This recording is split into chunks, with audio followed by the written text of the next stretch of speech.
salah satu kisah yang sering kita bahas, ibrah dan pelajaran dari kisah Nabiullah Adam alaihi salatu wassalam, kemudian sujudnya malaikat dan pembangkangan iblis terhadap Allah subhanahu wa ta'ala. Dan saya ambil kisah ini dari surah Al-Baqarah ayat yang ke-30 sampai ayat ke-38, karena kisah ini cukup menarik dan banyak ibrah serta pelajaran yang bisa kita petik nantinya, sehingga saya tertarik untuk mengulas kembali tentang kisah Nabiullah Adam alaihi salatu wassalam. Ma'asyiral muslimin yang dimuliakan Allah subhanahu wa ta'ala, Allah subhanahu wa ta'ala berfirman di sini, wa idh qala rabbuka lil malaikati inni ja'ilun fil ardi khalifah qalu ataj'alu fiha man yufsidu fiha wa yasfiku ad-dima'a wa nahnu nusabbihu bihamdika wa nuqaddisu lak qala inni a'lamu ma la ta'lamun.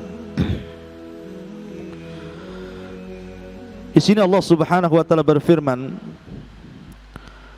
dan ingatlah ketika Rabbmu berfirman kepada para malaikatnya, sesungguhnya diriku hendak menjadikan di permukaan bumi ini seorang khalifah. Maka mereka para malaikat mengatakan, apakah engkau akan menjadikan di permukaan bumi ini makhluk yang akan merusak, bahkan menumpahkan darah, sementara kami para malaikat senantiasa bertasbih memujamu, membersihkan nama-namamu? Maka Allah subhanahu wa ta'ala berfirman, sesungguhnya aku lebih mengetahui apa yang kalian tidak ketahui. Ma'asyiral muslimin yang dimuliakan Allah subhanahu wa ta'ala, kita tahu bahwa ketika Allah subhanahu wa ta'ala menciptakan makhluk yang berakal, maka yang pertama Allah subhanahu wa ta'ala ciptakan adalah para malaikat. Dan Allah ciptakan malaikat dari cahaya. Kemudian setelah itu Allah subhanahu wa ta'ala ciptakan makhluk yang berakal kedua, yang disebut dengan al-jan atau jin, dan Allah ciptakan dari api. Lah jin inilah yang pertama kali menghuni bumi. Tetapi karena tabiat jin lebih banyak yang merusak dibandingkan yang memperbaiki, makanya kemudian para jin yang hidup di bumi ini senantiasa merusak bumi, bahkan sebagian mereka saling berperang dan juga menumpahkan darah. Sehingga kemudian Allah subhanahu wa ta'ala mengutus para malaikat untuk mentertibkan bangsa jin. Maka kemudian para malaikat berhasil menyerang bangsa jin dan mengajak kembali kepada Allah subhanahu wa ta'ala untuk tidak merusak bumi dan tidak menumpahkan darah. Dan orang-orang yang tidak mau diajak atau jin-jin yang tidak mau diajak, maka akan dipenjarakan di lautan, di pulau-pulau yang tidak berpenghuni, bahkan sebagiannya juga dibunuh. Akhirnya Allah subhanahu wa ta'ala takdirkan kepala mereka iblis kemudian ditawan, kemudian diangkat ke langit. Lah ketika kemudian Iblis ketika tertawan dan diangkat ke langit, kemudian hidup bersama para malaikat di langit, tentu berbeda kehidupannya ketika iblis berada di tengah-tengah jin-jin yang lainnya. Karena bagaimanapun ketika hidup bersama para malaikat, tentu yang dilihat hanyalah ibadah. Karena malaikat itu tidak pernah diciptakan kecuali hanya untuk beribadah kepada Allah Subhanahu wa ta'ala. Sebagaimana Allah Subhanahu wa ta'ala berfirman, wa yaf'aluna ma yu'marun. Mereka hanya melakukan apapun yang diperintahkan Allah Subhanahu wa ta'ala. Sehingga dengan berjalannya waktu, kemudian iblis pun sadar. Kemudian akhirnya iblis pun kemudian berubah 180 derajat. Akhirnya kemudian mengikuti cara malaikat.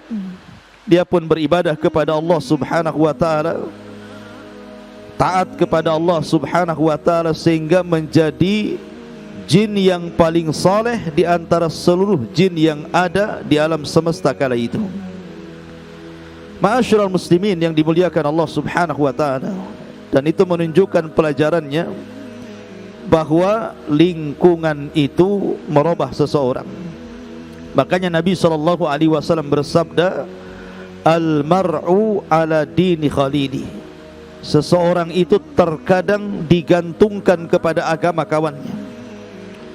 Kalau agama kawannya baik, maka dia akan baik.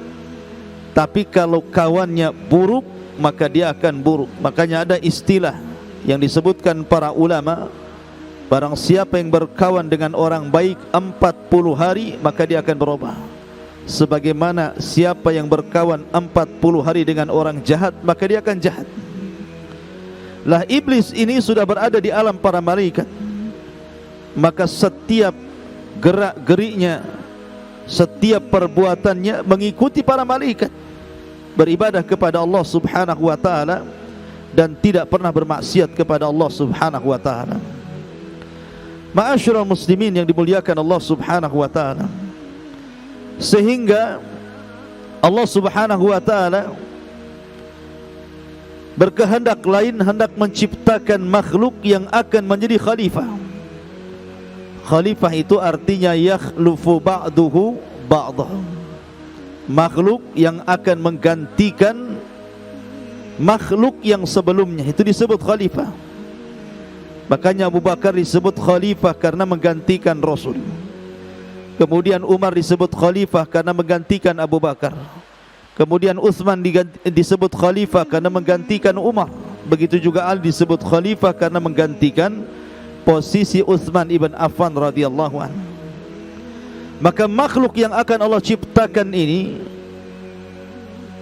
adalah khalifah untuk menggantikan bangsa jin yang sebelumnya suka merusak dan menumpahkan darah. Dan kabar ini kemudian dihabarkan oleh Allah Subhanahu wa ta'ala kepada para malaikat. Disinilah Allah Subhanahu wa ta'ala berfirman, wa idh qala rabbuka lil malaikati inni ja'ilun fil ardi khalifah. Dan ingatlah ketika Rabbmu berfirman kepada para malaikatnya, sesungguhnya aku akan menjadikan di permukaan bumi ini khalifah.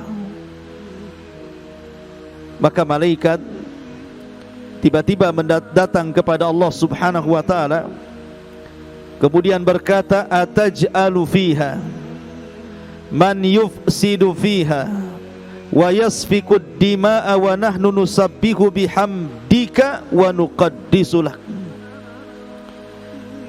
Maka malaikat mengatakan, ya Rabb, apakah engkau akan menjadikan di permukaan bumi ini makhluk yang akan merusak, makhluk yang akan menumpahkan darah, sementara kami senantiasa bertasbih kepadamu dengan senantiasa memujimu dan membersihkan nama-namamu. Perlu diketahui, di dalam Al-Quranul Karim ada 3 istilah yang harus dipahami. Pertama al-khabaru, yang kedua al-ardu, dan yang ketiga al-amru. Al-khabaru, al-ardu, al-amru.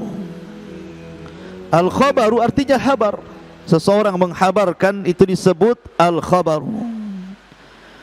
Kemudian al-ardu, menawarkan diri, disebut al-ard. Kemudian al-amru, itu sebuah perintah. Contoh di sini khabar. Allah Subhanahu wa taala menghabarkan, inni ja'ilun fil ardi khalifah. Aku akan jadikan di permukaan bumi ini seorang khalifah. Ini disebut khabar. Di sana ada namanya al-ardu. Seperti Allah mengatakan, inna aradnal amanata 'alas samawati wal ardi wal jibal fa abaina an yahmilnaha wa ashfaqna minha wa hamalahal insan innahu kana zaluman jahula. Sesungguhnya kami tawarkan, siapa yang hendak mengemban amanah kepada langit, kepada bumi, kepada gunung, fa'abaina, tetapi langit, bumi dan gunung enggan untuk menerima tawaran itu. Kita tahu bahwa ini hanya sekedar al-ardu, tawaran, bukan perintah. Sebab kalau seandainya bentuknya perintah, tidak boleh langit dan bumi ataupun gunung bermaksiat kepada perintah Allah Subhanahu wa taala. Dan kita tahu bahwa langit, bumi dan gunung makhluk yang tidak pernah bermaksiat. Kenapa kemudian Allah katakan fa'abaina? Mereka pun enggan, karena sifatnya bukan perintah, tapi sifatnya hanya tawaran. Makanya Allah mengatakan fahamalahal insan, tiba-tiba manusia siap untuk mengemban amanah itu. Makanya Allah Subhanahu wa taala katakan, yang langit saja tidak mau, gunung saja tidak mau, bumi saja tidak mau, tiba-tiba manusia mau. Makanya Allah mengatakan manusia ini zaluman jahula, sudah zalim, jahil lagi. Ini disebut al-ardu. Kemudian di sana ada al-amru, perintah.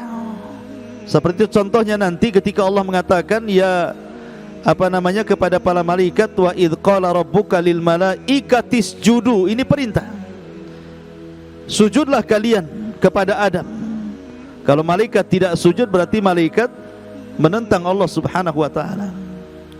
Lah karena di sini sifatnya khabar, Allah menghabarkan kepada para malaikat, maka malaikat mencoba untuk menawarkan diri dengan mengatakan, ya Rabb, bukankah bumi ini sudah ada penghuninya dulu? Maksudnya kalangan jin. Mereka merusak, mereka menumpahkan darah. Tiba-tiba engkau akan menjadikan makhluk lain, jangan-jangan sama. Sudah gini saja, saya tawarkan, kami tawarkan, kata para malaikat, bagaimana kalau seandainya kami saja yang kemudian memenuhi bumi? Biar kami bertasbih, biar kami taat kepadamu, biar kami senantiasa berzikir, mentaati, beribadah, supaya bumi ini tidak ada lagi yang bermaksiat kepadamu. Sudah kami saja, kau tidak perlu menciptakan makhluk yang kelak akan menumpahkan darah dan akan merusak bumi. Karena perkataan malaikat, ataj'alu fiha man yufsidu fiha wa yasfikud dima, ada dua penafsiran para ulama. Pertama, karena malaikat diperlihatkan oleh Allah Azza wa Jal kehidupan manusia. Jadi Allah Subhanahu wa taala dengan kudrahnya memperlihatkan manusia makhluk yang akan diciptakannya, bahwa mereka ada yang baik dan ada yang jahat, ada yang merusak dan ada yang memperbaiki, ada yang menumpahkan darah dan ada yang kemudian menjaga darah. Makanya malaikat mengatakan, ataj'alu fiha man yufsidu fiha wa yasfikud dima, apakah engkau akan menjadikan makhluk kembali yang merusak bumi dan menumpahkan darah? Karena memang terbukti, kita tahu bahwa terjadi penumpahan darah di zaman Nabi Adam, Qabil membunuh Habil. Kemudian di zaman yang sama juga terjadi kerusakan, terjadi perzinahan. Bahkan di zaman Nabi Nuh alaihi salatu wasallam terjadi kesyirikan. Ini kerusakan di permukaan bumi. Ada yang mengatakan seperti itu, tetapi ada juga yang mengatakan tidak seperti itu. Malaikat hendak mengkias, karena malaikat menyaksikan bagaimana kehidupan jin yang mereka merusak bumi, yang mereka saling menumpahkan darah, maka malaikat tergesa-gesa kemudian membuat pandangan di hadapan Allah seolah-olah Allah akan menciptakan makhluk yang sama seperti bangsa jin. Makanya Allah Subhanahu wa taala kemudian bantah dan mengatakan inni a'lamu ma la ta'lamun. Sesungguhnya aku lebih paham, lebih tahu apa yang kalian tidak tahu. Ma'asyiral muslimin yang dimuliakan Allah Azza wa Jalla, maka dari sini malaikat tergesa-gesa kemudian menghukumi sesuatu dengan mengkias. Dan terkadang tergesa-gesa ini terkadang baik, seperti ketika Nabi Musa alaihi salatu wassalam datang dengan beberapa orang pilihan Bani Israel ketika hendak menghadap Allah, dan Allah katakan, wa ma'ajalaka ya Musa, kenapa engkau mendahului kaummu wahai Musa, kenapa kau tinggalkan kaummu? Kata Musa, aku ingin mendapatkan keridhaanmu dengan cepat, supaya aku mendapatkan keridhaanmu ya Rabb. Ya. Tetapi terkadang istijal pun tidak baik gitu ya. Makanya ada istilah itu, man istajala qabla awanih uqiba bihirmani. Barang siapa yang tergesa-gesa meraih sesuatu yang belum waktunya, terkadang Allah haramkan kepadanya. Seperti seorang anak tergesa-gesa ingin mendapatkan warisan, kemudian dibunuhnya orang tuanya, justru tidak mendapatkan warisan orang tuanya karena tergesa-gesa. Tapi ada juga yang tergesa-gesa yang baik karena ingin mendapatkan keridhaan Allah Subhanahu wa taala, seperti malaikat. Dia tergesa-gesa memahami kabar yang dihabarkan oleh Allah Azza wa Jalla dan langsung kemudian menawarkan diri dan mengatakan, sudahlah ya Rabb. Seolah-olah malaikat mengatakan, sudahlah, enggak usah ciptakan khalifah itu, biar kamilah sebagai penggantinya. Biar kami yang membersihkan namamu, biar kami yang beribadah kepadamu, biar kami taat kepadamu, biar kami sujud, ruku, salat, semuanya biar kami, biar tidak ada lagi bermaksiat di permukaan bumi. Maka melihat semangat para malaikat beribadah kepada Allah Azza wa Jalla, maka Allah Subhanahu wa taala sejak itu menciptakan satu rumah khusus ibadahnya para malaikat. Sejak malaikat menawarkan diri untuk menjadikan bumi ini tempat ibadah, maka Allah Subhanahu wa taala ganti dengan membuat satu rumah di langit yang disebut dengan Baitul Ma'mur. Disinilah malaikat setiap hari masuk ke Baitul Ma'mur, sebanyak 70.000 malaikat. Mereka beribadah di situ satu hari, kemudian setelah satu hari mereka pun keluar dan tidak pernah kembali. Kemudian besoknya lagi datang malaikat dengan jumlah yang sama, 70.000.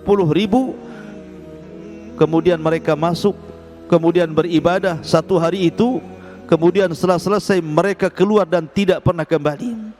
Kemudian datang lagi malaikat yang lain dengan jumlah yang sama, dan begitulah setiap hari malaikat yang jumlahnya banyak sekali. Wa ma ya'lamu junuda rabbika illahu wa ma huwa illa dzikra lil bashar. Tidak ada yang tahu jumlah para malaikat kecuali Allah Subhanahu wa taala. Setiap hari berlainan malaikat silih berganti masuk ke Baitul Ma'mur sampai kiamat. Ma'asyiral muslimin yang dimuliakan Allah Subhanahu wa taala, maka ketika Allah Subhanahu wa taala mengatakan inni a'lamu ma la ta'lamun, sesungguhnya saya mengetahui apa yang kau tidak tahu. Betul-betul Allah Subhanahu wa taala ciptakan Nabi Allah Adam alaihi salatu wassalam. Ketika itu Allah Subhanahu wa taala memerintahkan malaikat Jibril untuk turun ke bumi dan mengambil permukaan tanah bumi. Permukaan tanah bumi dalam bahasa Arab disebut adim. Makanya ketika kemudian terbentuk dari permukaan bumi ini sang khalifah, makanya kemudian disebut Adam, karena tercipta dari adim. Dan adim itu artinya kulit. Makanya Rasul mengatakan kullu setiap adim idza dzubigha faqad tahura. Kullu adimin dzubigha faqad tahura. Setiap kulit yang disamak maka dianggap suci. Artinya adim itu kulit, dan kulit manusia di permukaan. Di bawah kulit ada daging, di bawah daging ada tulang. Maka ketika disebut adimul ardi berarti permukaan bumi, kulit bumi, tanah yang paling atas di bumi. Di situ Allah Subhanahu wa taala memerintahkan Jibril untuk mengambil tanah yang dasar di permukaan bumi ini. Tapi tiba-tiba bumi menolak. Karena ketika itu kan Allah Subhanahu wa taala sudah menciptakan al-jannatu wan nar, surga dan neraka. Tetapi kan tidak tahu untuk siapa dan siapa penghuninya. Sehingga bumi ada kekhawatiran kalau seandainya kemudian dia diambil tanahnya, kemudian dibentuk makhluk, tiba-tiba kemudian sebagian makhluk yang diambil dari tanah bumi itu, sebagian mereka harus masuk neraka, tidak semua masuk surga. Makanya bumi menolaknya dan mengatakan kepada malaikat Jibril, a'udzubillah, aku berlindung kepada Allah, engkau mengambil sebagian tanahku yang kelak ketika Allah ciptakan sebagiannya masuk ke dalam neraka.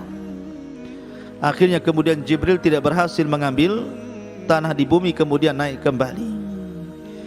Kemudian Allah perintahkan malaikat yang lain, Mikail, juga tidak berhasil, dan bumi pun beralaskan yang sama. Dikhawatirkan bahwa makhluk yang akan diciptakan dari bahan baku yang diambil dari bumi ini sebagian masuk neraka. Makanya dia berlindung kepada Allah, a'udzubillah an ta'khudha minni, engkau mengambil sesuatu dari diriku. Sampai akhirnya Allah Subhanahu wa taala mengutus malakul maut. Lah, malakul maut ini juga awalnya bumi menolaknya, tapi kemudian malaikat maut pun berlindung kepada Allah untuk kembali tanpa mengambil bahan baku Adam alaihi salatu wassalam dari bumi ini. Maka akhirnya kemudian bumi pun pasrah, diambil dari dirinya, dari permukaan bumi, tanah-tanah yang ada di bumi, dan diambil dengan berbagai macam jenis tanah dan berbagai macam warna tanah. Diambil dari situ. Jadi ada tanah yang berwarna hitam, ada yang tanah berwarna putih, ada yang tanah berwarna merah, dan begitu seterusnya. Ada tanah yang keras, ada tanah yang lembek. Kemudian oleh malakul maut diangkat ke langit, diletakkan di Sidratil Muntaha. Dan ketika malaikat maut berhasil mengambil bahan baku itu, makanya malakul maut berhak menentukan nasib manusia, hidup dan matinya manusia. Akhirnya Allah Subhanahu wa taala menyerahkan kepada malakul maut untuk mencabut nyawa setiap manusia.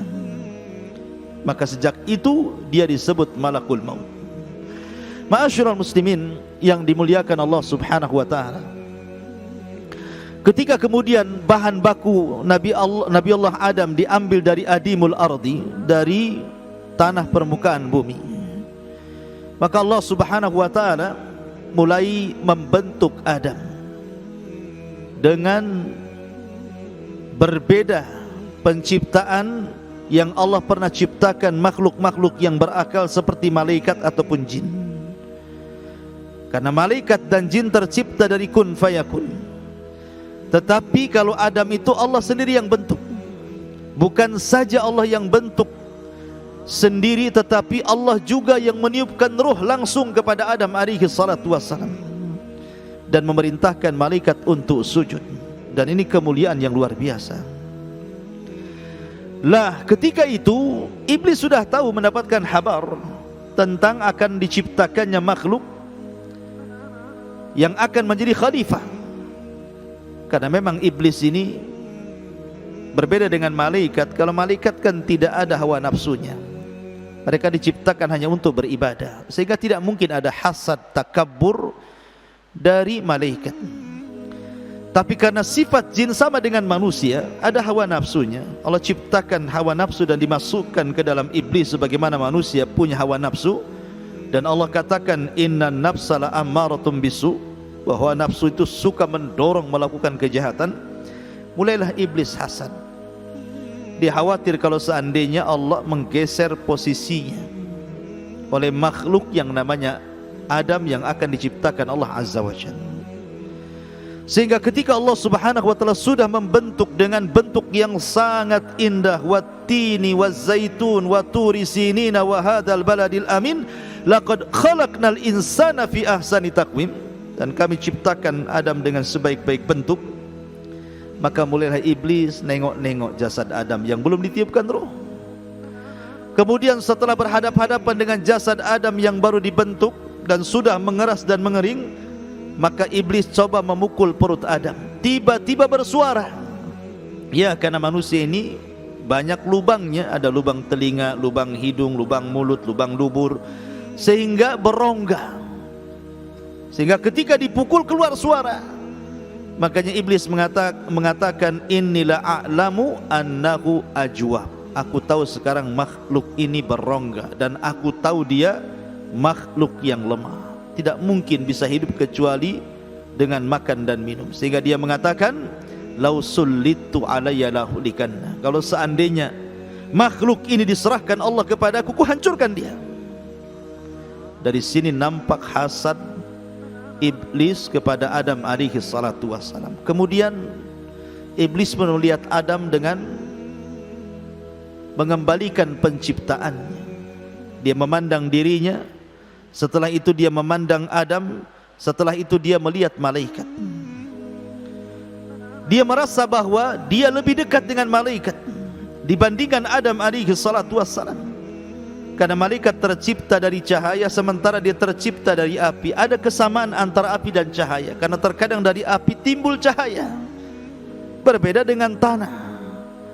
Sehingga karena dia merasa bahwa karena dia tercipta dari api, mirip dengan malaikat tercipta dari cahaya, dan malaikat makhluk yang dimuliakan Allah Azza wa Jalla, maka dia merasa bahwa dia lebih mulia dibandingkan makhluk baru yang Allah ciptakan yang namanya Adam, karena tercipta dari tanah, jauh dibandingkan malaikat, sementara dia tercipta dari api dan mendekati malaikat. Sehingga ketika Allah menyuruh sujud para malaikat dan juga iblis, apa kata Allah? Wa idh qala rabbuka lil malaikati isjudu li Adam fasajadu illa iblis aba wastakbara wa kana minal kafirin. Dan ketika Rabbmu berfirman kepada para malaikat, sujudlah kalian kepada Adam, semua malaikat sujud kecuali iblis, enggan, sombong, dan termasuk makhluk yang kafir. Kenapa iblis tidak mau sujud? Karena alasannya bahwa dia mendekati alam malaikat. Dia diciptakan dari api, lebih dekat kepada para malaikat karena tercipta dari cahaya dibandingkan Adam yang jauh dengan para malaikat.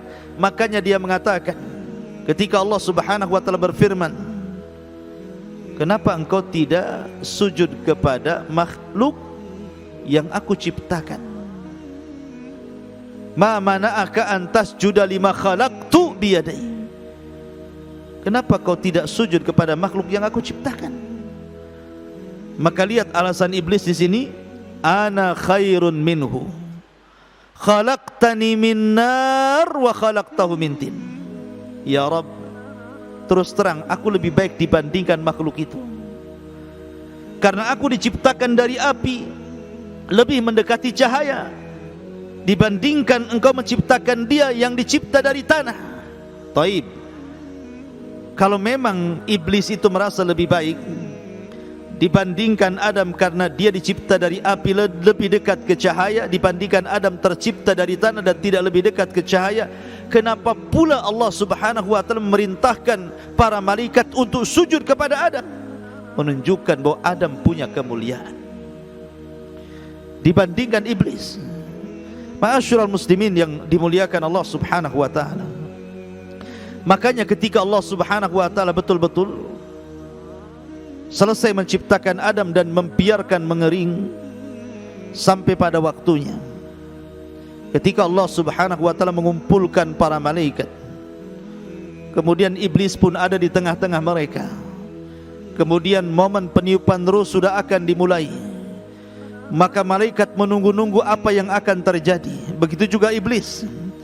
Tiba-tiba Allah Subhanahu wa taala berfirman di dalam Al-Qur'anul Karim, Allah mengatakan, wa nafakhtu fihi mir ruhi faqa'u lahu sajidin fa idza sawaituhu wa nafakhtu fihi min ruhi faqa'u lahu sajidin. Apabila aku sudah menyempurnakan Adam bentuknya dan aku tiupkan ruh, maka di sini perintah datang, faqa'u lahu sajidin, sujudlah kalian kepada Adam. Berarti sujudnya malaikat kepada Adam sangat erat kaitannya dengan ruh yang masuk ke jasad Adam.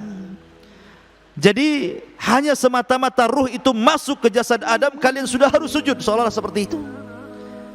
Karena di sini ketika Allah mengatakan wa nafakhtu fihi min ruhi, ketika aku tiupkan dari ruhku kepada Adam, faqa'u, perintah langsung, faqa'u lahu sajidin, sujudlah kalian kepada dia. Dan ini menunjukkan ketika jasad itu dimasukin ruh, maka jasad itu menjadi sempurna dan menjadi mulia. Lihat Adam. Jadi hanya semata-mata ruh masuk ke jasad saja, malaikat sujud kepada Adam, sujud penghormatan, dan itu menunjukkan kemuliaan Adam. Dari sini menunjukkan bahwa ruh itu menentukan kemuliaan jasad. Selama jasad itu ada ruhnya, maka jasad itu mulia. Lihat orang-orang yang hidup, yang ruhnya belum keluar dari jasadnya.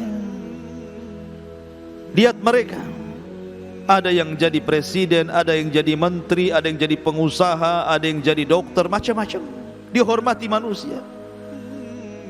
Lihat pakaiannya, ada yang berpangkat bintang ini, bintang itu, macam-macam bintang. Jabatan ini, jabatan itu, pakaiannya dibedakan, yang satu warna ini, yang satu warna itu. Dihormati, dimuliakan, dipuji. Itu ketika ada ruhnya. Coba seandainya ruh itu keluar dari jasad, apa yang terjadi? Kalau seandainya ruhnya orang itu keluar dari jasad, mau anda presiden, mau anda menteri, mau anda orang kaya, mau anda orang biasa, kalau ruh sudah keluar dari jasad, hilang kemuliaannya, hilang kehormatannya. Semua sama. Dibawa ke kuburan dengan keranda, pakaiannya pun ya sama, kafan berwarna putih. Kemudian sudah dimasukkan ke liang lahat dan dikubur, ditinggalkan manusia. Lalu apa yang disombongkan? Ma'asyiral muslimin yang dimuliakan Allah Subhanahu wa taala. Maka ketika kemudian para malaikat sujud kepada Adam alaihi salatu wassalam, maka iblis berdiri dan tidak mau sujud. Disitulah Allah cap dengan kata-kata aba wastakbara wa kana minal kafirin. Kemudian Allah Subhanahu wa taala ingin membuktikan ucapannya kepada malaikat, inni a'lamu ma la ta'lamun.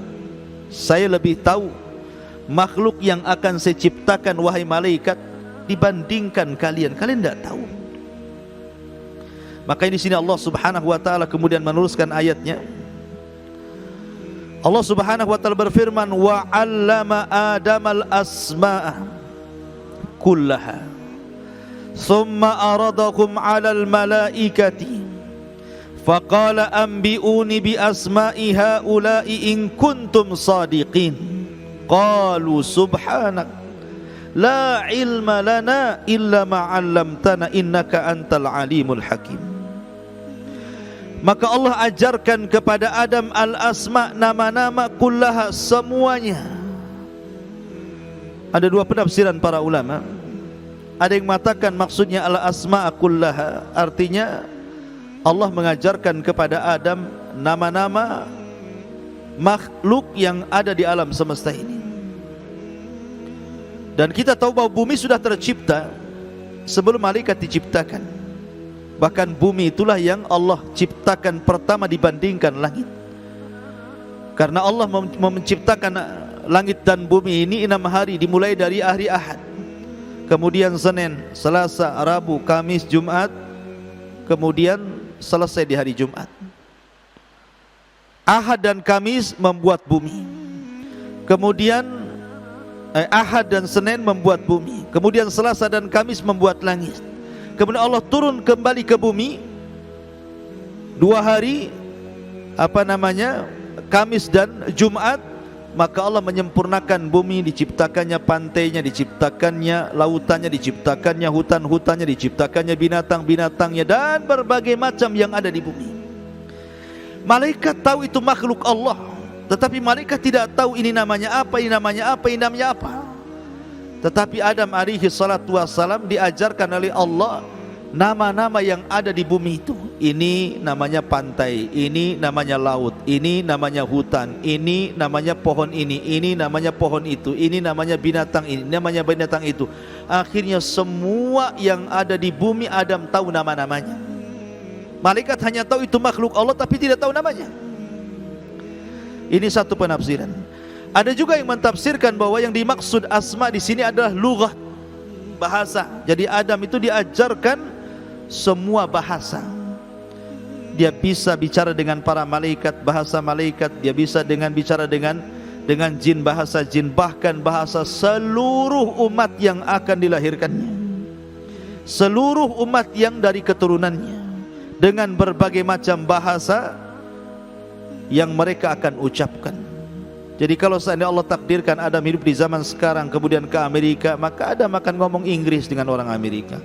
Apabila Adam ke Australia gitu ya, maka Adam akan berbahasa Australia, berbahasa Perancis, berbahasa Ethiopia. Mungkin kalau di negeri kita berbahasa Jawa, Sunda, Padang, Batak, Alor dan begitu seterusnya, ya kan? Artinya bahwa Allah ajarkan bahasa yang itu tidak diajarkan kepada malaikat. Dan inilah yang menunjukkan kemuliaan Adam alaihi salatu wasalam diunggulkan dari para malaikat, ilmu, pengetahuan. Sementara malaikat juga diajarkan ilmu. Bukan kemudian kita katakan malaikat bodoh, tidak, karena dia mengatakan la ilma lana illa ma 'allamtana. Tidak ada pengetahuan kecuali yang engkau ajarkan kepada kami. Artinya malaikat ada ilmu, tetapi ilmu yang dimiliki malaikat tidak punya ilmu yang Allah ajarkan kepada Adam. Sesama makhluk aja seperti itu. Contoh sebenarnya Musa alaihi salatu wassalam di zamannya pernah ditanya selepas khutbah, "Ya Musa, adakah orang yang lebih alim dari kamu?" Kata Musa, tidak ada. Sebenarnya kata-kata Musa ini benar, karena memang tidak ada orang yang lebih alim di zaman itu melebihi Musa. Musa kalimullah, Musa Rasul, Musa Nabi, Musa ulul azmi. Siapa yang lebih cerdas dibandingkan Musa di zaman itu? Tetapi Musa lupa mengucapkan insyaallah, sehingga Allah subhanahu wa ta'ala uji Musa bahwa di sana ada orang yang punya ilmu yang kau tidak punya. Maksudnya Nabi Khidir. Secara keutamaan Musa jauh lebih utama dibandingkan Khidir. Khidir diperselisihkan kenabiannya, walaupun yang roja dia nabi. Tapi Musa sudah jelas dia nabi, dia rasul, ulul azmi, kalimullah, macam-macam gelar kepada Nabi Musa. Tapi Musa tidak diajarkan beberapa ilmu yang ada pada Khidir. Lah begitu juga malaikat.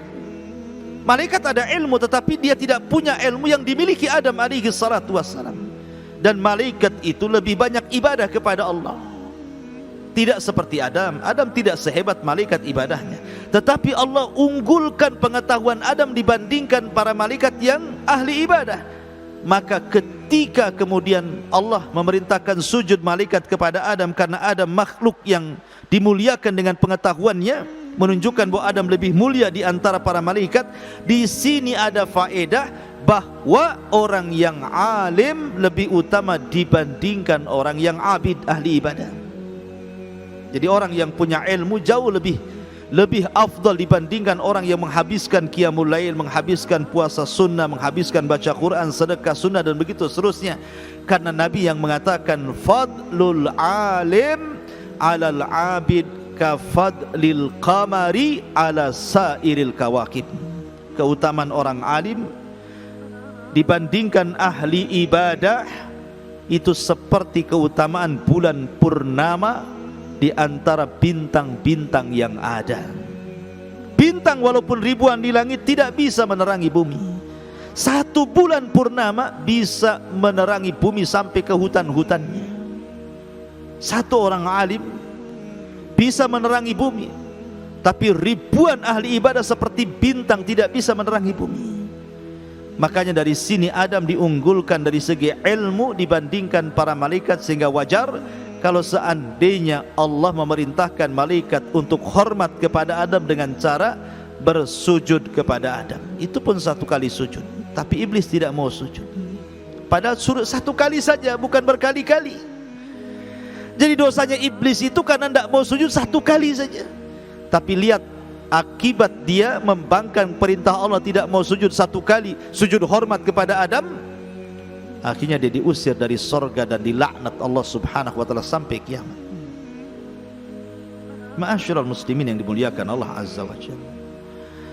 Kemudian Adam alaihi salatu wassalam pun ketika momen ditiupkan ruh, maka yang pertama kali ucapan kalimat yang diucapkan Adam adalah alhamdulillah.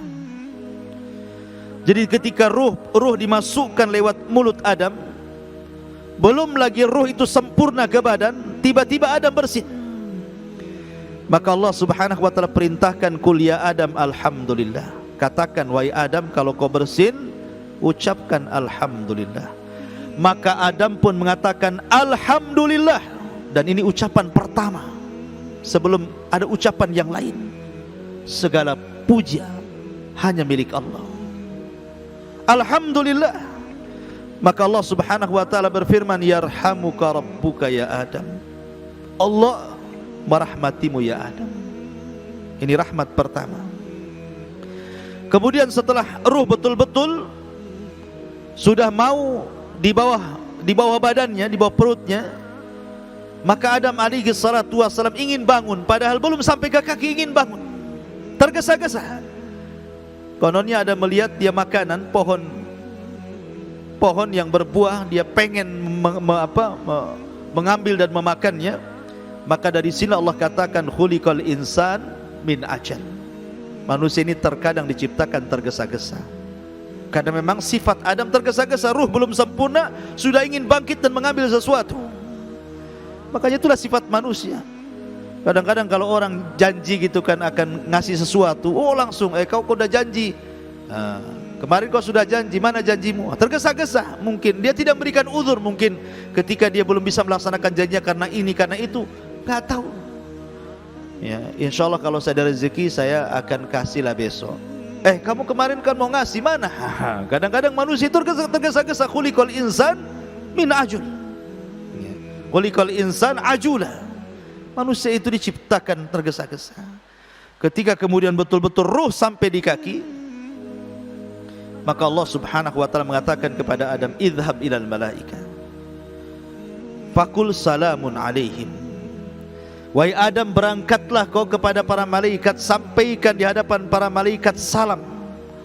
Akhirnya kemudian Adam pun mendekat barisan para malaikat dan mengucapkan assalamualaikum warahmatullah. Maka malaikat menjawab waalaikumsalam warahmatullahi wabarakatuh. Dan di sini Adam mendapatkan doa rahmat kedua kalinya. Dari jawaban salam pertama, yarhamuka rabbuk. Yang kedua jawaban malaikat, waalaikumsalam warahmatullahi.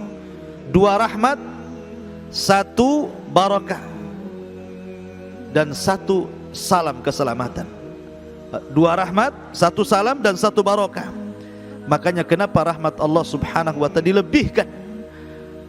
Allah lebih mendahulukan rahmatnya dibandingkan kemurkaannya. Inna rahmati sabaqat ghadabi. Sesungguhnya rahmatku lebih luas dibandingkan kemurkaanku. Ma'asyiral muslimin yang dimuliakan Allah subhanahu wa ta'ala, setelah kemudian peristiwa ini, maka Allah subhanahu wa ta'ala ingin memuliakan Adam. Ketika Adam tertidur, maka Allah subhanahu wa ta'ala kemudian ciptakan pasangannya dari tulang rusuk sebelah kiri yang paling bengkok, yang paling atas, yang dekat dengan jantung. Diambilnya, diciptakannya Hawa, kemudian ditidurkan di sampingnya. Ketika Adam bangun, kaget ada wanita di sampingnya. Disebut Hawa karena diciptakan dari zat yang hidup. Semua makhluk diciptakan dari zat yang mati. Malaikat diciptakan dari cahaya, jin diciptakan dari api. Ya, makhluk-makhluk yang lain diciptakan dari benda mati, kecuali Hawa diciptakan dari zat yang hidup. Adam yang hidup diambil tulang rusuknya, kemudian diciptanya Hawa, makanya disebut Hawa. Ya, karena Hawa itu karena hidup, diciptakan dari zat yang hidup, maka disebut Hawa. Ya, makanya kemudian ketika Adam alaihi salatu wassalam melihat Hawa di sampingnya, mulailah dia tenang. Merasa tenang dengan Hawa di sampingnya. Makanya kenapa manusia disebut insun. Wa ma khalaqtul insa wal jinna illa liya'bud. Insun, unus, artinya ada ketenangan. Karena pasangan itu menenangkan. Wa min ayatihi an khalaqalakum min anfusikum azwaja litaskunu ilaiha wa ja'ala bainakum mawaddata wa rahmah inna fi dzalika laayatin liqaumin yatafakkarun. Litaskunu ilaiha, supaya ketika Allah pasangkan kau dengan pasanganmu, litaskunu ilaiha, bukan litaskunu ma'aha, litaskunu ilaiha, supaya kamu tenang kepadanya, bukan hidup serumah bersamanya, tidak, tapi kita tenang dengan ada pasangan itu. Makanya orang yang tidak ada pasangan tidak akan hidup tenang, tidak akan hidup tenang. Ma'asyiral muslimin yang dimuliakan Allah Subhanahu wa taala, maka ketika kemudian Hawa diciptakan oleh Allah Subhanahu wa taala, dipasangkan dengan Adam alaihi salatu wassalam, maka Allah Subhanahu wa taala firmankan, uskun anta wa zaujukal jannah. Uskun anta wa zaujukal jannah, masuklah ya Adam, uskun anta wa zaujukal jannah wa kula minha ragadan haitsu syi'tuma wa la taqraba hadhihi syajarata fatakuna minadh dhalimin. Maka kami katakan kepada Adam, wahai Adam, uskun anta, masuklah engkau, wa zaujuka, ajak pasanganmu Hawa masuk ke dalam surga. Kemudian Allah mengatakan, semua yang ada di surga dari kenikmatan yang aku ciptakan di surga, karena surga itu nikmat luar biasa, ikhwan. A'dadtu li ibadis salihin ma la ainun ra'at wa la udhunun sami'at wa la khatara ala qalbi bashar. Kata Rasul, aku siapkan bagi hamba-hambaku yang salih di surga itu kenikmatan yang tidak pernah dilihat mata, didengar telinga, terlintas pun tidak, saking nikmatnya. Itu diberikan kepada Adam dan Hawa. Silakan nikmati kenikmatan itu. Tetapi Allah mengatakan, wala taqraba hadhihi syajarah, tapi kalian berdua jangan dekat-dekat pohon ini. Lihat bahasa Quran, Allah mengatakan Allah tidak mengatakan wala ta'kula, wala ta'kula, jangan kau makan, tapi Allah katakan jangan kau dekat-dekat. Karena dekat itu sudah wasilah untuk makan. Dan begitu bahasa Quran, ketika Allah melarang zina, Allah tidak katakan wala tazni, jangan kau berzina, tapi Allah mengatakan wala taqrabuz zina, jangan kau dekat-dekat zina, karena kalau sudah dekat pasti akan mengarah ke situ. Artinya maka ini disebut namanya syaddu dari'ah, dalam bahasa fikih disebut syaddu dari'ah, sedia payung sebelum hujan, itu namanya. Ya. Syaddu dari'ah, sedia payung sebelum hujan, supaya jangan memakan buah itu, jangan dekat-dekat. Dekat saja tidak boleh, apalagi makan. Itu maksudnya. Dekat saja enggak boleh, apalagi berzina. Maka dengan dekat itu wasilah melakukan sesuatu. Wala taqraba hadhihi syajarah fatakuna minadh dhalimin, dan engkau akan jadi orang zalim. Di sini Allah sudah ngasih tahu sama Adam sebenarnya, kalau engkau dekat saja, kemudian apalagi sampai memakan, engkau termasuk orang zalim. Adam sudah terekam dan Hawa juga sudah tahu. Tetapi memang Allah Subhanahu wa taala hendak menguji Adam. Memang Adam tempatnya bukan di sorga.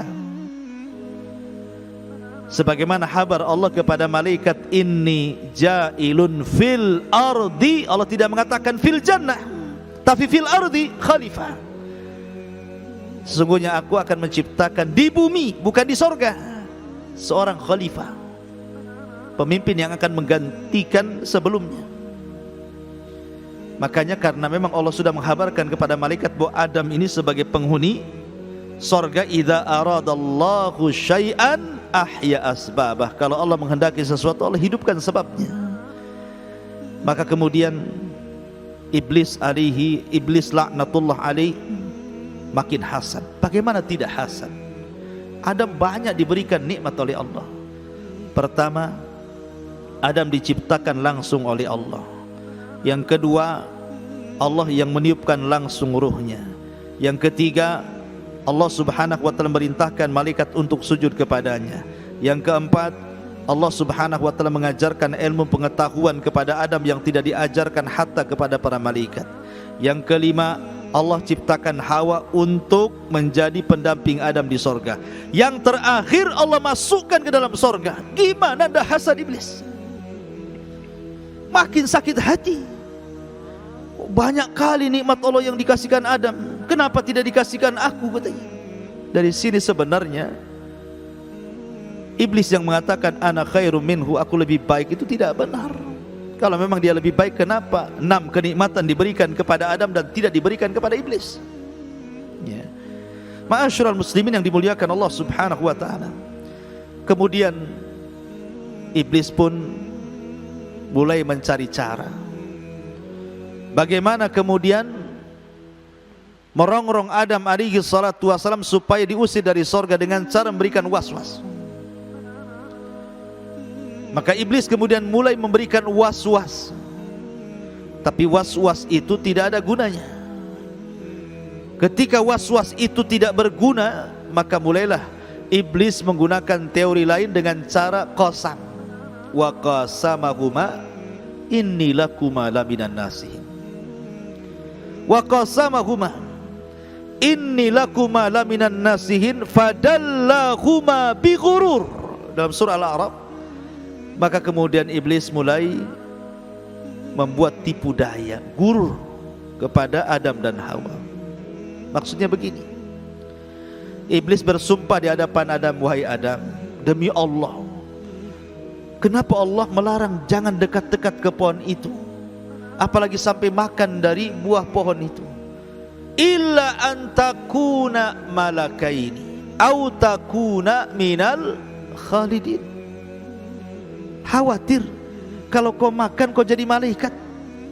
Kalau kau jadi malaikat, maka engkau akan dimuliakan terus-terusan, kau akan dikekalkan terus-terusan dengan kenikmatan ini. Au takuna minal khalidin, lihat, atau engkau akan kekal dengan memakan buah itu satu kali, kau akan kekal. Ini kan menipu. Manusia itu sudah jelas tidak mungkin hidup kecuali makan dan minum. Kalau dia tidak makan atau tidak minum, mati manusia itu. Masa dengan makan satu buah khuldi kemudian dia akan kekal tanpa makan dan minum? Kan nipu namanya ya, mustahil. Tetapi memang Allah Subhanahu wa taala hendak menguji Adam. Makanya kemudian Allah katakan falamma dzaqash syajarata badat lahuma sawatuhuma wa tafiqa yakhsimani alaihima min waraqil jannah wa nadahuma rabbuhuma alam anhakuma antilkuma syajarah wa aqul lakuma inna syaitana lakuma aduwwum mubin. Apa yang terjadi? Yang terjadi ketika Adam terpengaruh dengan was-was dan sumpah iblis, seolah-olah Adam ini begini, enggak mungkin iblis ini bohong, ini kan alam malaikat, apalagi ini kan sorga, mana ada bersumpah untuk kedustaan di alam malaikat gitu ya, pasti benar gitu maksudnya. Makanya Adam alaihi salatu wassalam kemudian mulai dekat, mulai dipetiknya buah pohon itu. Lah ketika kemudian baru menggigit sedikit saja, makanya kalimatnya falamma dzaqa, baru dzauq, baru merasa, belum dikunyah gitu ya, belum sampai ke perut, baru terasa di sini saja, baru sampai tenggorokan, belum sampai ke perut. Falamma dzaqa, subhanallah, apa yang terjadi? Badat lahuma sawatuhuma, tiba-tiba terlucuti auratnya. La haula wala quwata illa billah. Hanya gara-gara mencicipi saja, belum masuk tuh buah itu. Begitulah, walaupun larangan itu sedikit, tapi berakibat fatal. Kalau orang kemudian melakukan maksiat walaupun sedikit, itu akibatnya fatal. Lihat Adam alaihi salatu wassalam. Ada yang mengatakan, walaupun kisah ini fihi nazar, maksudnya ada perbincangan para ulama, ada yang mengatakan tidak benar kisah ini, tapi masyhur. Jadi ketika Adam alaihi salatu wassalam makan buah, ketika sampai di sini Adam ingat, oh, bukankah saya dilarang tidak boleh makan? Akhirnya buah itu mandek di sini. Makanya setiap laki-laki ini ada hulkumnya di sini, ada benjolannya. Kalau perempuan nggak ada. Karena Adam ketika makan buah itu konon katanya keselak kemudian tinggal di sini, makanya ada benjolannya laki-laki ini. Kalau perempuan nggak ada. Tapi Hawa berhasil masuk ke perutnya. Akhirnya Allah uji dengan darah haid. Maka tiap bulan seorang wanita haid gara-gara makan buah itu. Wallahu a'lam. Ada yang mengatakan seperti itu. Ma'asyiral muslimin yang dimuliakan Allah Subhanahu wa taala. Maka kemudian setelah Adam memakan buah itu dan Allah lucuti auratnya, kemudian mengambil daun-daunan sorga, ditutupinya auratnya, kemudian dia malu ketemu Hawa ketemu Adam, akhirnya lari ke sana, yang satu lari ke sana, yang satu lari ke sini. Tiba-tiba Allah Subhanahu wa taala memanggil keduanya dan mengatakan, alam anhakuma, bukankah sudah kularang kalian berdua? Antilkumas syajarah, jangan dekat-dekat pohon itu. Kalian bukan hanya dekat, makan lagi. Wa aqul lakum, dan sudah kukatakan kepada kalian berdua, inna syaitana lakum aduwwun, kan syaitan itu musuh kalian. Ma'asyiral muslimin, tapi sekali lagi ini semua hikmah. Di balik ini ada hikmah. Allah hendak menurunkan Adam dari sorga ke bumi. Makanya dengan cara fa'azallahumas syaitan, Allah memelesetkan Adam dari titah perintah Allah, akhirnya memakan buah larangan, dan Allah pun kemudian murka. Kemudian Allah Subhanahu wa taala berfirman, kemurkaannya, fa'azallahuma syaitanu anha fa'akhrajahuma mimma kana fi wa qulna bitu ba'dukum li ba'din adu walakum fil ardi mustaqarrun wa mata'un ilahin. Maka ketika syaitan kemudian menggelincirkan keduanya dari sorga, dan Allah keluarkan keduanya dari sorga, maka Allah katakan, ihbitu ba'dukum li ba'din adu, turun kalian semua. Maksudnya Adam, Hawa, iblis, turun kalian. Sebagian kalian dengan sebagian yang lain akan bermusuhan. Akhirnya apa? Mereka pun diturunkan ke bumi. Walakum fil ardi mustaqar, dan bagi kalian di bumi ini tempat tinggal kalian. Wa mata'un ilahin, tetapi sampai batas waktu yang Allah tentukan. Kalian akan tinggal di bumi, ada batasnya.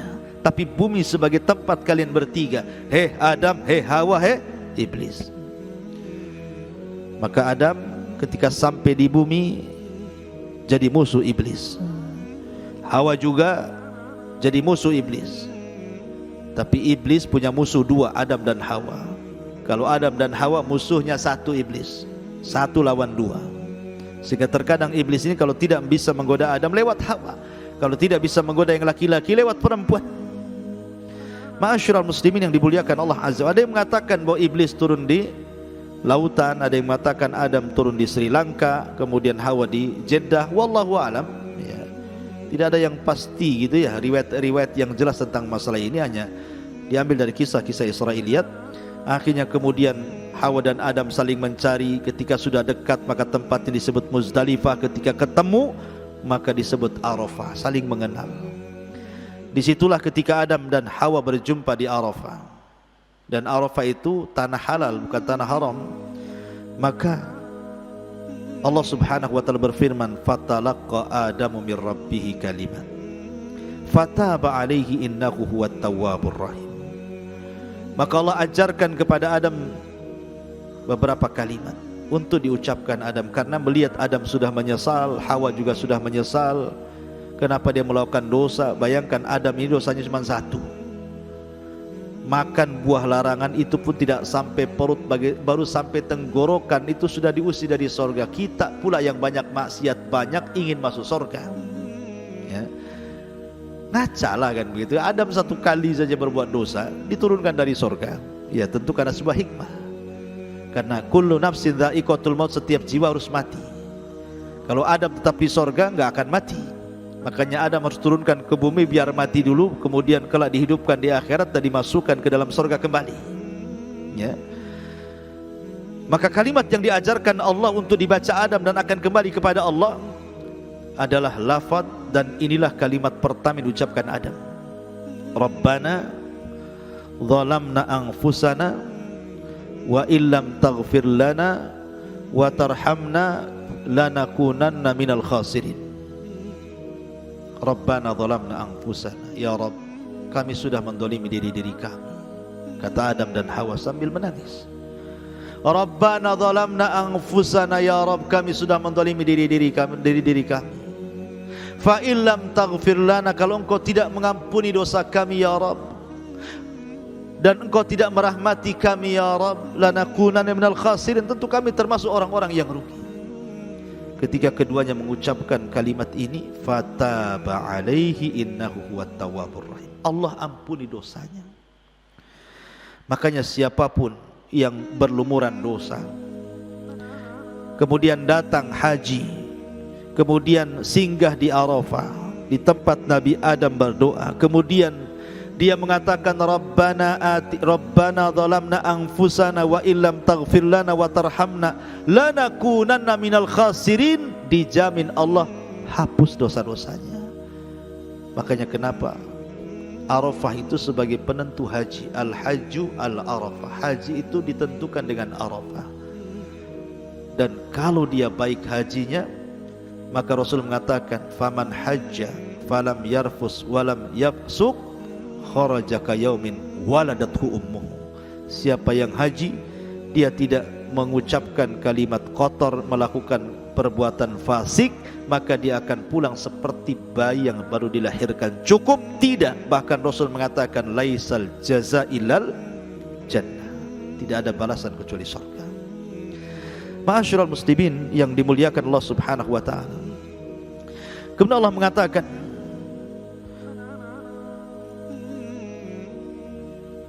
Qulna ihbitu minha jami'a, kami katakan turunlah kalian semuanya wahai Adam dan Hawa dan juga iblis.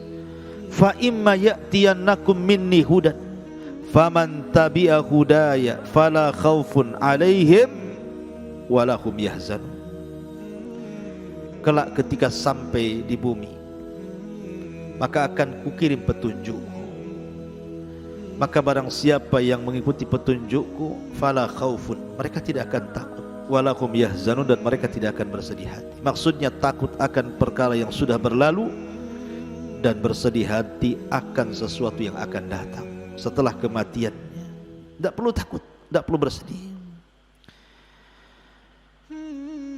Dan ada yang mengatakan bahwa hidayah yang dimaksud di sini adalah setiap anak turunan Adam akan menjadi para nabi, akan ada yang menjadi para nabi dan rasul, dan diturunkan kepada mereka kitab-kitab langit, mulai daripada Suhuf, kemudian Taurat, kemudian Zabur, kemudian Injil, kemudian Al-Quran. Itulah petunjuk siapa yang mengikutinya, fala khaufun alaihim walahum yahzanun, mereka tidak akan takut dan tidak akan bersedih hati. Dan Adam pun hidup bahagia. Tetapi lihat iblis, Allah kutuk, tetapi iblis dia membangkang perintah Allah, dia siap untuk menjadi musuh Allah, bahkan berani menyalahkan Allah dan mengatakan fabima aghwaitani, karena engkau sudah menyesatkan aku, kata iblis. Dia yang mau sesat sendiri, kenapa dia pula mengatakan Allah yang menyesatkan dia? Itulah iblis, dia salahkan Allah, kehendak dia sesat, Allah yang disalahkan ya.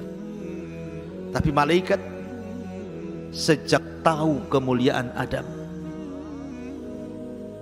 sejak tahu dan paham apa yang dimaksud dengan Allah, inni a'lamu ma la ta'lamun, aku tahu apa yang kuciptakan dibandingkan kalian. Ternyata setelah diciptakan Allah berikan pengetahuan yang tidak diberikan para malaikat. Mulailah kemudian Adam dimuliakan oleh para malaikat, dan ketika malaikat sujud kepada Adam, sejak itulah ada ikatan malaikat dengan manusia. Apalagi ketika malaikat tahu bahwa Adam punya ilmu yang lebih dari diri mereka, maka malaikat makin cinta dengan Adam, makin senang dengan Adam, dan seluruh anak keturunannya akan ada hubung kait malaikat dengan Bani Adam. Sehingga Allah katakan nahnu awliya'uhum, kami wali-wali mereka ya. Ketika Allah mengatakan innal ladzina qalu rabbuna Allah thumma istaqamu tatanazzalu alaihimul malaika alla takhafu wa la tahzanu wa abshiru bil jannati allati kuntum tu'adun nahnu awliya'uhum ya. Dan orang-orang yang mengatakan Rabb kami Allah kemudian istiqamah, maksudnya menjalankan perintah, menjauhi larangan, menikmati yang dihalalkan, menjauhi yang diharamkan, istiqamah dengan 4 perkara itu. Maka saat wafatnya malaikat datang membisikkan di telinganya, jangan takut, jangan sedih, karena Allah sudah habar gembirakan sorga untukmu, dan kami, kata malaikat, akan meletakkan loyalitas kepada mereka manusia itu. Nah, dari sini bahwa ada terjadi ikatan malaikat dengan Bani Adam, dan akan senantiasa menolong Bani Adam, menjaga Bani Adam.